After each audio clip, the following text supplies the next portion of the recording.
Chemung Valley Historical Society. Carol Noyes is 55 years old. She was born on February 4th, 1949. She lives in Elmira, New York. My name is Edwin Vanenwagen, and I will be the interviewer. Go ahead. You can just start any place. Like, were you drafted? No. No. Okay. Where were you living at the time? Big Flats. Big Flats. I joined right out of high school. Did you? Okay, you can just fire away. I just felt like I was being called to go into the Air Force instead of going to college. Okay. And my recruiter told me, join up, we'll send you to nursing school and you can become the nurse you want to be. Did you pick that? That's what I wanted. That's what I Okay. picked.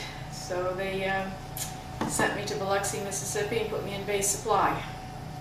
That's where I stayed. So you didn't get to go to nursing? No, I had the choice. I could go to nursing school after hours, Okay. which would mean driving about 20-30 minutes from the base, and I just didn't have time. I was too tired by the time I got done work, so Okay. that took care of that dream. Do you recall some of the first days when you were in the service? Oh gosh. There were about 20 of us, I think, that left Elmira. And we got to Lackland Air Force Base in Texas. And there was about 500 kids that was showing up that day. And this big TI stood up in front of us, big, huge guy. I've never seen anybody so big. And he says, I want everyone from New York to stand up. So, of course, we proud New Yorkers stood right up. Good. And he said, I hate your guts and I'm going to make you stay here a living hell. And he did. The next 6 weeks, we're a living hell. Is that right? But my grandmother died while I was in basic training, so they gave me the option of coming home, or starting basic training all over again. And I said, there's no way I'm going to start all over again. So I stayed. Were some of the people that you were left with Elmira, were they in basic training with you? Yes, there were 20 of us, boys and girls. Oh, okay. But I got in trouble with the commander one Friday night. I went bowling, dropped a bowling ball on my toe, and I was up after hours icing my toe. So I was reported to the commander. So I talked my way out of that. I was pretty good about talking my way out of things. Good, good. So, but I was okay. Then I. What year was that? I was 69. Okay. And just to get out of taking PE one Saturday morning, I went and took an exam to see what I was qualified to do, and which was probably my biggest mistake because I ranked high on this test for base supply and I had no idea what I was talking about. I just went through, checked it off. So I didn't even have to go to training. I just was sent home for 21 days and then sent directly to Biloxi, Mississippi. Mm-hmm. How was the weather? Hot. I wasn't used to, it was February. It was cold here and I was sent to Lackland. It was hot. And of course Biloxi was hot down there. And I got there on a Saturday morning and it was, had a big parade. And I went and checked in at the office there at base supply and they said, go to the parade, enjoy yourself, and then report into the commander. So in my civilian clothes, I'm walking down the road and I didn't know where I was going, so I asked this guy where the parade was. He says, oh, it's down this way. I said, come on, I'll take you, I'll show you where it is. And he put his arm over my shoulder and we chatted, talked, and carried on. Got down there and he says, well, I gotta leave you now and I'll talk to you later. So I watched the parade and the next morning I had to report to the commander's office. So I walked in, saluted, and here's this man sitting there behind the desk, full-bird colonel. Oh dear. I just about melted. He says, hi Carol, nice to see you again. Really? So that kind of cut the tension and so he was my best friend for the next year and a half. Well, that was nice. So that was nice. But my part of the war was the hurricane that hit, Hurricane Camille. Was that 69? That was 69. And I was the only military in civilian office, in the procurement office. So nobody else had to report to work.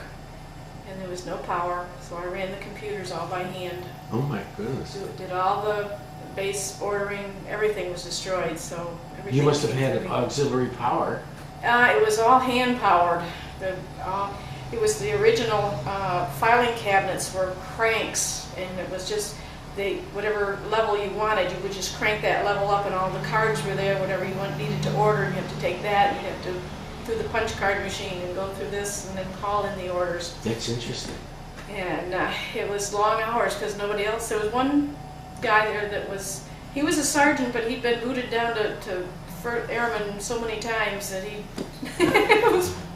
he was a character, but he was from Bay St. Louis, and he figured since the hurricane hit, he didn't have to come to work. Mm-hmm. And so I was there by myself, so it was for about 2 weeks. Just you? Just me in that office. So I got real friendly with a lot of people that were coming in there asking for help. I'll be done. And we took baths in orange juice, and it was a lot of fun. You took baths in orange juice? Yep. Orange pop, grape pop, anything that we could get a hold of because there was nothing there.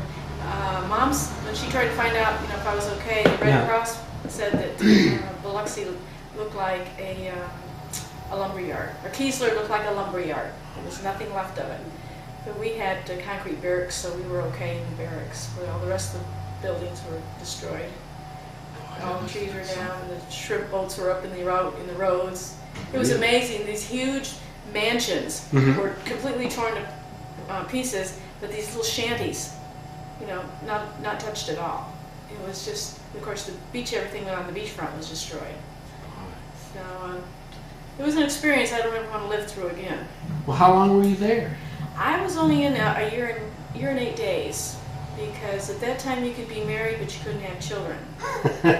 And when my husband was discharged, and he lived in Dallas, so I was transferred to Carswell. Mm-hmm. And in the process of our leave, I found out I was pregnant, and I went to the base when I checked in, and I said, I need to get out because I'm pregnant. And they sent me to the hospital, and the doctor checked me out, and he says, no, you're not. He says, you're not pregnant at all. We're going to do a D&C tomorrow. Well, they would have if I hadn't gotten my civilian doctor to call and get paperwork in. Uh-huh. And 3 weeks after I had submitted my paperwork, they said I couldn't stay in if I had proper child care. I said, no, I'm driving 2 hours a day to work every day. I said, I'd just as soon get out. Okay. So, but that was my stint in the Air Force. Really?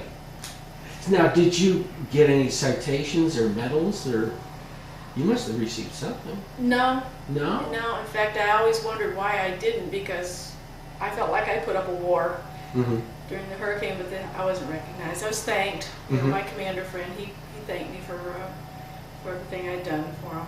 What was the food like? Well, the restaurant just outside Gate 3 was wonderful. I didn't go to the cafeteria very often. Mm-hmm. You got off the base to go bowling, right? Yeah. And that was most of your entertainment was well, that was in basic training. That was okay. Because that was the only thing that was there to do. But no. So you really didn't have much leave while you were in? Not really. Not until after the hurricane was all over. Things were back to normal. But I was dating a sergeant that was off base, and he had an apartment. Okay. So in order to use his swimming pool, we traded my television set. Oh my God. That's so that I could go over and use his pool. Mm-hmm. Do you remember anything terribly funny while you were in? Well, there were lots of things that were funny, but things that upset me and made me mad was when I'd have duty in the office at night. The guys would come in waiting for their dates, and they'd take their wedding rings off and put them in their pocket. Really? And I'd know it. And I'd see a girl come in, and I'd say, I want to tell her so bad. But did you? No. No? I didn't. I was told not to. You were not to give out any kind of information Personal like that. information. Okay. So that's what kind of upset me a lot. Do you remember any of the officers that you came in contact that were any memories? Just that one I told you, the commander. And do you have contact with any of these people now? No? I lost contact with everybody. Really? Yeah, because no one was sent to from basic to permanent party with me. Mm-hmm. Everybody went somewhere else. And the one fella that I met in basic, he was transferred to Biloxi as a student. But since he was a student and I was permanent party, it was kind of hard dating, and so we kind of drifted apart there. But I remember his name. He was Stephen King Curry was his name. But, so you don't have any contact with any of the folks that you were in the service no. with? Do you belong in any veterans organization? Just the veterans. Okay, good. Let me see. We do have some photographs. How long was your length of service then? A year and 8 days. A year and 8 days. That was pretty short. Yeah. Yeah, but you had a lot of memories. I was ready to get out though. I didn't like the way the women were treated. Really? Yeah, we were second class. The men came first. And that's interesting. They. Do you remember any special instances where? I wanted to do the rifle range, and they wouldn't let me. You're a woman, you can't do it. Really? And at that time, only officers could go to Vietnam, the women officers. I see. And the men could go. I didn't want to go, but I had that option to have been allowed. But everybody kept saying how great the rifle range was. Go do it. And I wanted to. I was a tomboy as a kid. And Sure. I wanted to go shoot those guns, but no, they wouldn't even allow me on the rifle range. Were there any other instances of, I can't use the word, discrimination against gals? Pay raise. I didn't think we got paid the way the boys did. It wasn't equal pay? I don't think so, because I'd been in there at the same time as some of the other girls, and they would get raises. Now, I got my stripes faster than the other girls did, and I think I got my sergeant stripes because of what I did during the hurricane. And but I think we worked harder than the guys. I know I watched the guys goof off a lot, and I remember one Saturday night we all went over to where we worked and got on the computer to play around, just have fun. What we didn't know was the computers were being monitored. And so on Monday mornings when the officers came in, they would replay the weekend's computer plays and they would find out what happened. Well, the girls didn't do anything, but the guys blamed all the girls for doing it. So they did make one mistake. They taught me how to play poker. And I got pretty good at poker and rummy, and I would beat the pants on them every noon. Good for you. I got to the point they wouldn't let me play anymore. So did you play with the guys? Yeah. You must have. Okay. Yeah. Good. Okay. Did you discuss a lot of this stuff with your mother because of her having been in the service? Gosh, I don't remember because I went. When you came back? I really didn't come back because my husband was stationed in Dallas, so we just stayed there. So I lived in Dallas for 21 years. Right. Okay. And I just moved back here 13 years ago. Okay. Anything else you can think of? Was there anything in the service that you learned that kind of prepared you for work after the service? Yeah, they taught me how to do. Gosh, my brain's gone blank. That's okay. Inventory. I was an inventory specialist. So my first job was doing inventory for JCPenney's. Okay. So that helped me out. So you belong to what's this group called? The Women's Veterans. Of Chemung County? Okay. How often do they meet? We meet once every month and a half. You go out to dinner? Or? We meet over at the Holiday Inn. Okay. We have lunch, and then during the summer we have a picnic. Anything else you'd like to add? I'm the youngest one over there. Is that right? How large is the group? Oh gosh, there must be 6 times 8. I'm not sure how many there. It's just how many show up. There may be 20 that show up. An average. Yeah, these are mostly older ladies, my mother's age. World War II. You all have a lot of stories? Once in a while we talk about things, but my daughter goes with me once in a while. And that's good. How old is she? She's 18. Okay. And she enjoys it. And so we have lunch, and then we usually have a speaker that comes in from Bath or You ought to come over and talk to us. I? Well, there's not much I could tell folks. If you maybe listen. Really? Yeah, we have a good time. Okay. So you're the youngest one in this group. Are there any, there's no other, you don't have any contemporaries? No, nobody. No, I'm surprised. There must be some.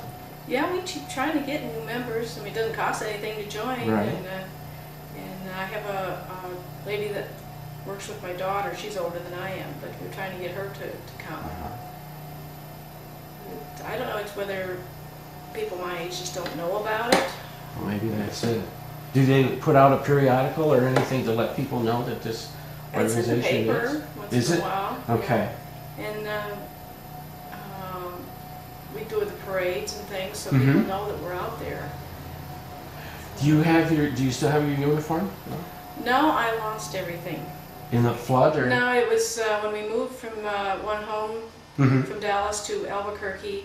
Everything was in my duffel bag up in the attic, and I've got my medals. I've got all my pins and things. Good. But, they're in my cedar chest, but all my uniforms, everything was in that duffel bag, and it never made it on the moving van, so I have no idea where it is. Well, you know you can get those medals. Well, I've got the medals. Oh, okay. Yeah, I've got them. They were in my jewelry box. All right.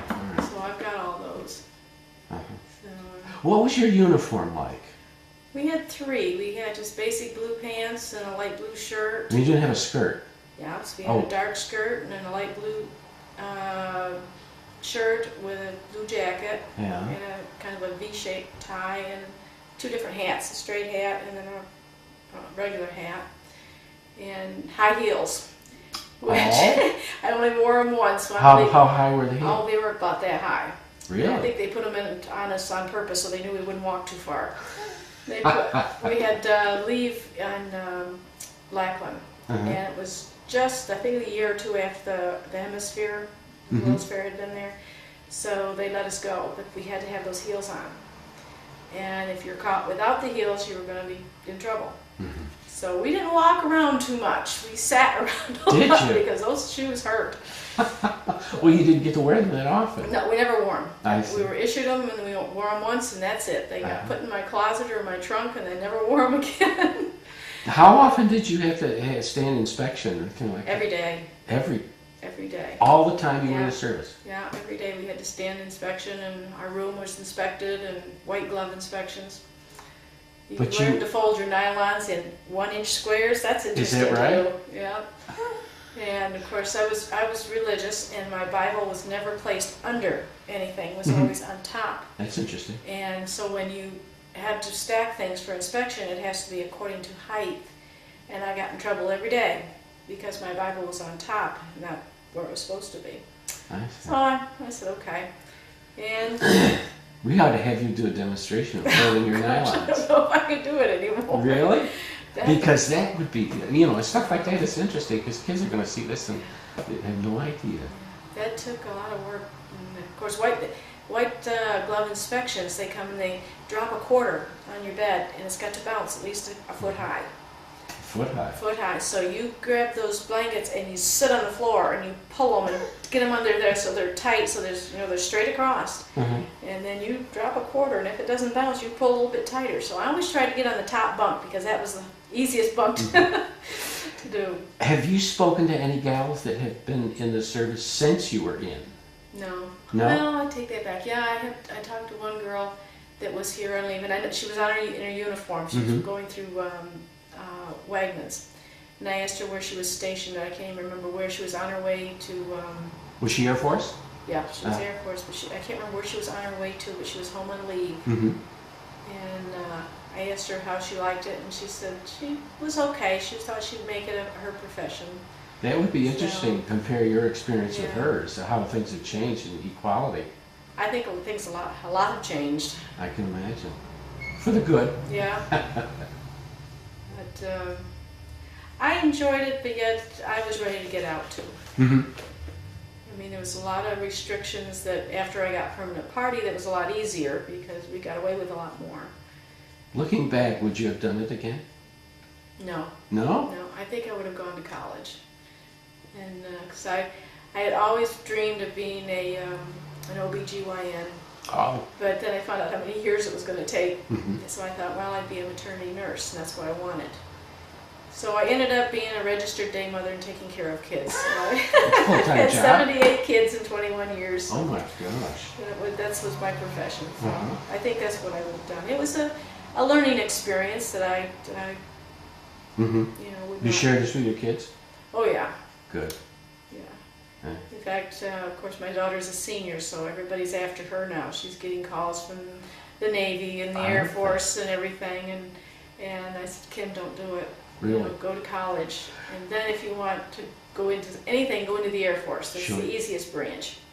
Okay. And so I want to go to college and teach, and she wants to be a musician. So. Oh, that's good. But I'm glad my son was born with a birth defect, so he was not eligible to go in the service. So I'm glad I didn't have to worry about my kids. Yeah, I know. Going Things in. here, it's a different world. Yeah.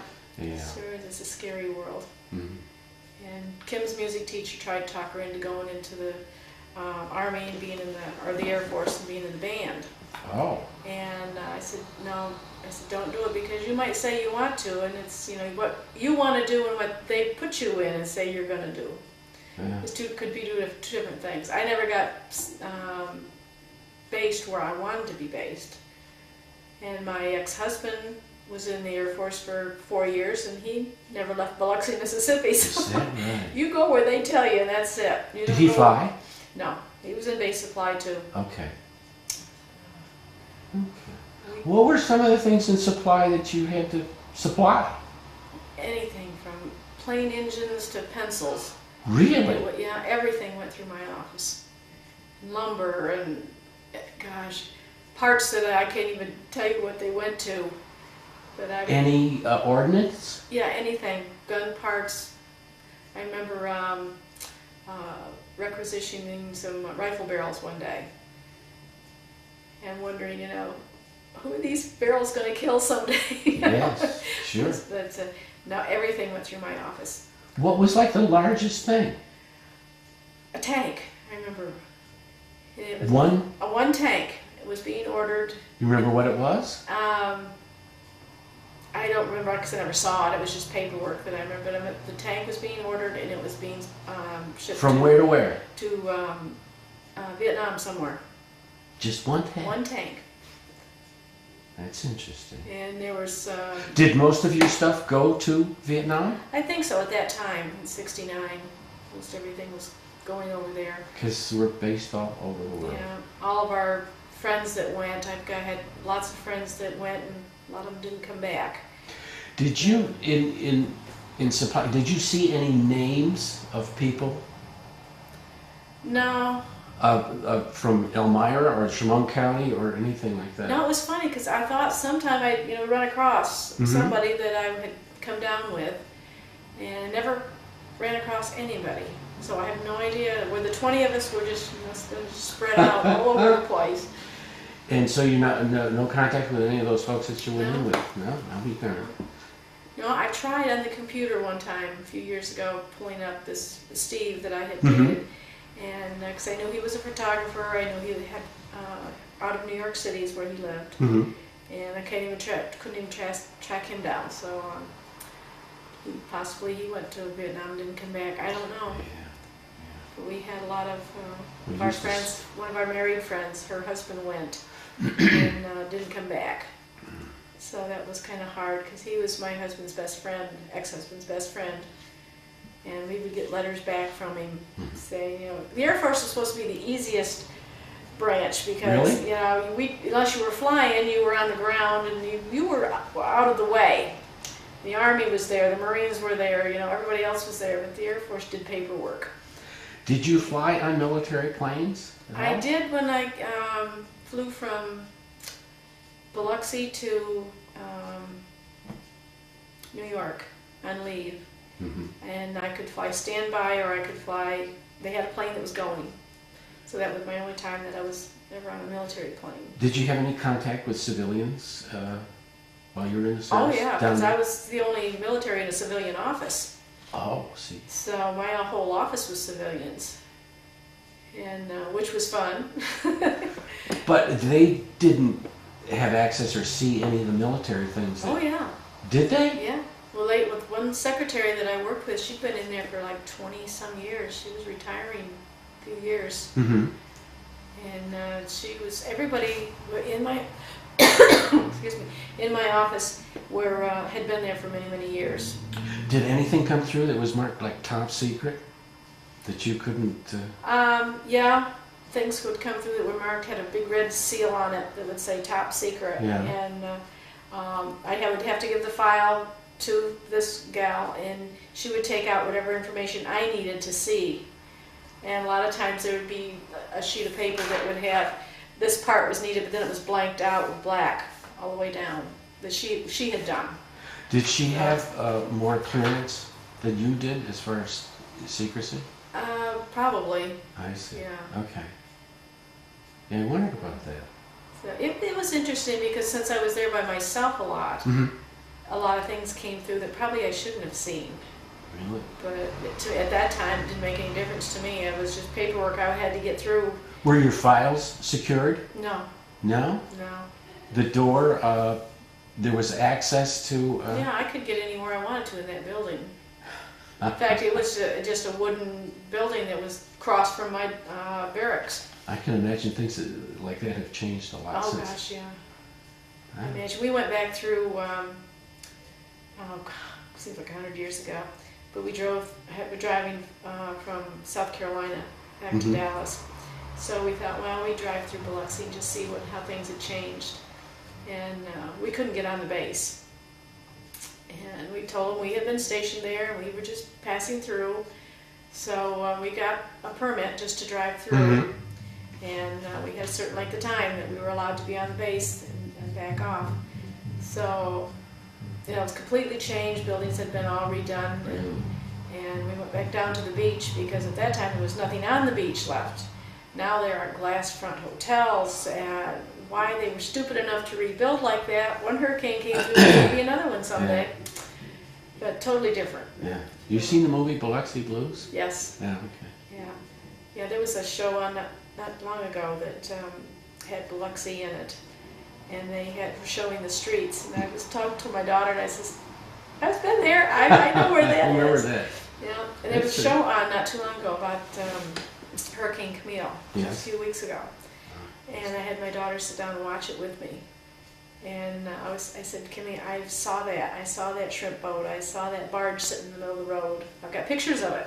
Yeah. And are those in? Yeah. Okay. I've got all these pictures. Oh, that's interesting. Yeah. Okay. One of the hotels had a shark in the swimming pool because it had been washed. We had 35-foot waves, and they just washed anything in the water right up and plopped it right. Oh, God. And opened up graves. I mean, cemeteries were opened up. Where were you at that time? During the storm, we were in our barracks on the ground level, and all huddled up in the hallway outside the bathroom. Did you have much warning prior to this?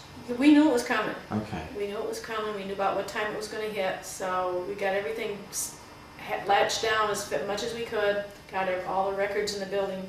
File cabinets were tipped over on the bottom so doors wouldn't be flying out and things. And so when the storm hit, we all had to be there and be accounted for. And big concrete barracks with metal air things up at the top, and you could hear these things just bang, and it was terrible. Echoes. And then the eye went over, and we all got thirsty, so we thought we'd run upstairs to the vending machines and get some pop. The eye went over while we were up there, made a beeline back downstairs. What did it sound like? Like trains just going over. It was just terrible. And when it was all done, and then of course it was the next morning before we could get out. And when we opened up the doors, there was nothing but trees and just sky, and that's all you could see. Was any of the military equipment moved prior to this? Everything was moved. Even the planes were moved. Everything was moved off the base. I see. Or put in the hangars. So you did have some... Yeah, we had several hours warning. Okay. Must be the heat. The natives are restless. Yeah.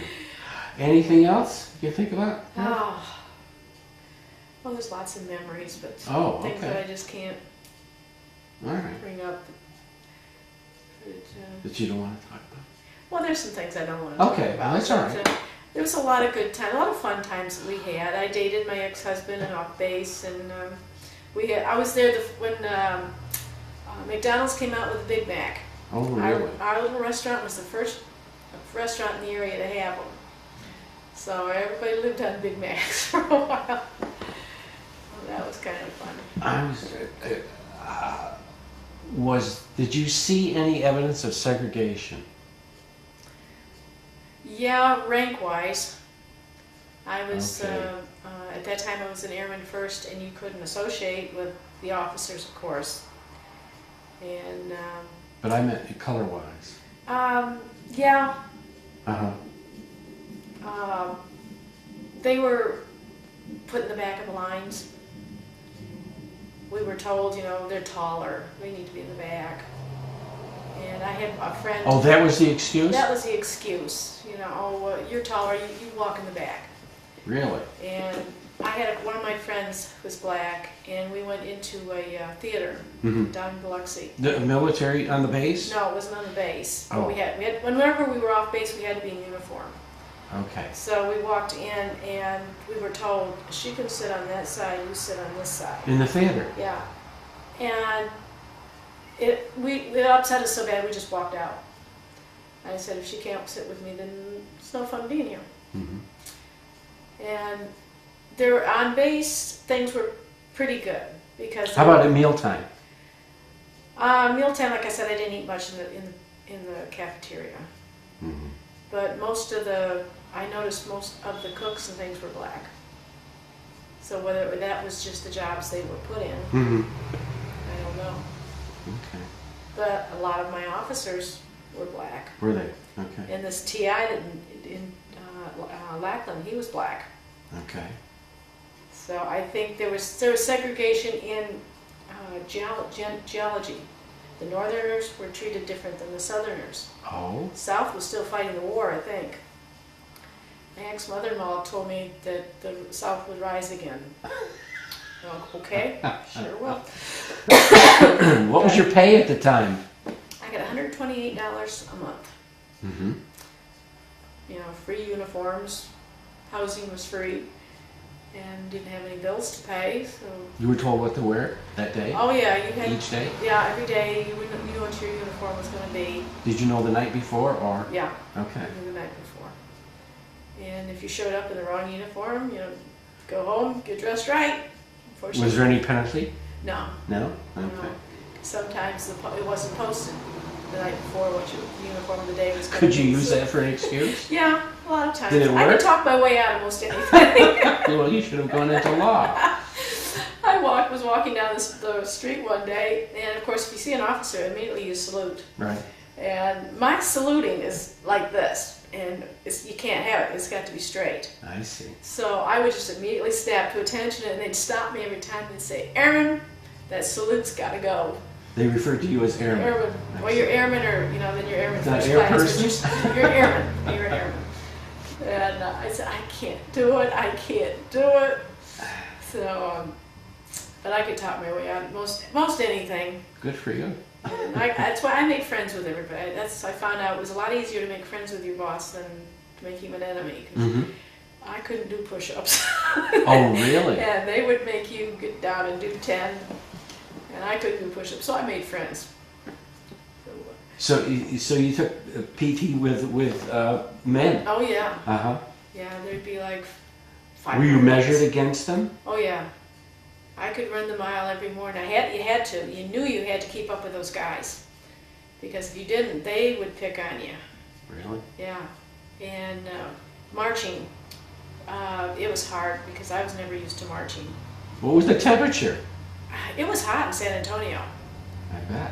Yes, San Antonio. It was hot, and we had to march for our shots one day. And there was about 200 of us, and we were marched from. Did you have a backpack? Oh yeah, backpack. How much did it weigh? 50 pounds. But we didn't. The day we went for our shots, we didn't have the backpacks, but it was hot, and we stood there in line. But the guys went one direction, and the girls went in the other direction. But we could see each other. Mm-hmm. And so the girls are standing there going, "Oh, good." They had guns. They were giving us the shots with. And we were watching the guys passing out one after Oh, really? They couldn't take it. Just they'd walk up and watch somebody else get it, they'd pass right out cold. Did I ask you how much your backpack weighed? 50 pounds. 50, okay. Yeah. Oh my God. But we didn't have to use that very often because just a couple of times, and during parades, of course, it was complete dress blues. I enjoyed the parades; they were fun. I bet. And we saw, I can't remember, one of the astronauts was there one day. I can't remember who it was. And it was fun. We all couldn't wait until we passed the reviewing stand to see the scene. And God, I want to say John Glenn, but I don't think it was him. But there was always famous military people there that, because it was a training base. What was the highest ranking person? Do you recall? For full bird colonels. Okay. That was my commander friend was for full bird. But there were always big high ranking officers walking around because it was a training base, an ACT training base, and they were looking for staff to go to other bases. So, but I kept to myself more or less. So, then I had my little group of friends that we well, that's good. messed around with and had fun with, and a lot of them I wonder where they are today. I bet. Well, maybe they'll turn up. Anything else? No, I can't think of anything All right, else. that's okay. We'll go see Heather.